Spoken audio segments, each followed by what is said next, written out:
तो नारद जी ने कहा कि ज्ञान वैराग्य के बीमार हैं, इसका मतलब है भैया हमारे हृदय में भक्ति तो है, ज्ञान वैराग्य नहीं है, हमें इनका भी थोड़ा सा आश्रय लेना चाहिए। तो नारद जी ने कहा बस इतनी सी बात है, बस अभी तुरंत इनको स्वस्थ करता हूं। क्या किया? वेद वेदांत घोष गीता पाठों मुहुर्मुहुर, उनके कानों में वेद मंत्रों को फूंकना शुरू कर दिया। जैसे हमारे यहाँ छोटा बच्चा बीमार होता है नजर का झाड़ा लगाते हैं, तो नारद जी भी वेद मंत्रों को खूब फूंके उनके कानों में। कोई ये सब नहीं,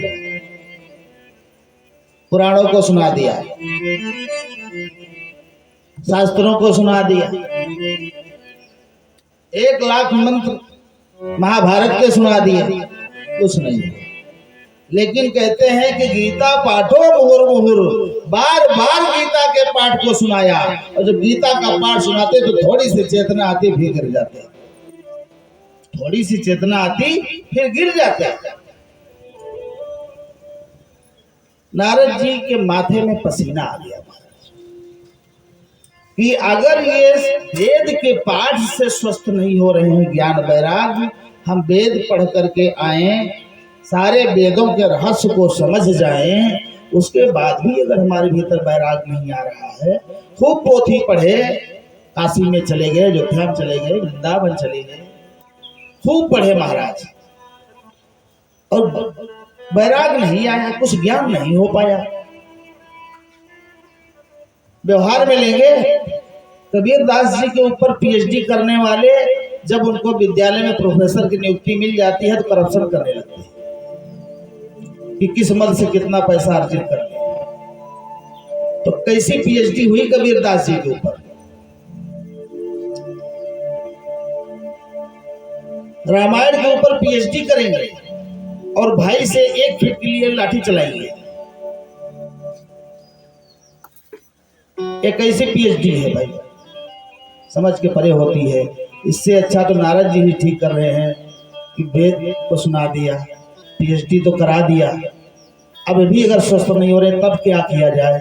तो नारद जी को व्योमवाणी हुई, आकाशवाणी के द्वारा इनको मिला कि भैया सफलस्तेयं भविष्यत न संशयः, भविष्य में सत्य तो होगा, आप केवल और केवल सत्कर्म करिए।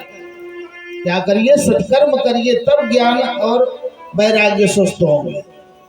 नारद जी ने कहा भैया सत्कर्म क्या है? तो कोई महात्मा बताएंगे, ये बड़ी से पता चला, न डॉक्टर का पता है, न बीमारी का पता है, कोई महात्मा बताएंगे। कौन से महात्मा बताएंगे? नारद जी निकल पड़े वहां से, सत्कर्म क्या है इसको जानने के लिए। सारे संत महात्मा अपने अपने आश्रमों को छोड़ दिए, पर महर्षि नारद आज पूछने आ रहे हैं कि सत्कर्म क्या है। भैया एक आम आदमी पूछे भैया सही काम क्या है, तो लोग कुछ न कुछ बताएंगे। लेकिन अब सर्वश्रेष्ठ ऋषियों में ब्रह्मा जी के संतान है भैया, मानस अपना संतान है, संकल्प मात्र से उत्पत्ति हुई है।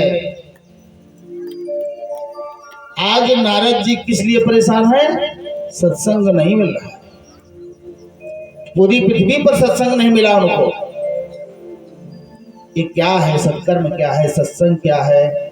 नारद जी को नहीं महाराज कहते हैं कि भाग्योदयन बहुजन्म समर्जितेन सत्संगमं चलते पुरुषो यदावे,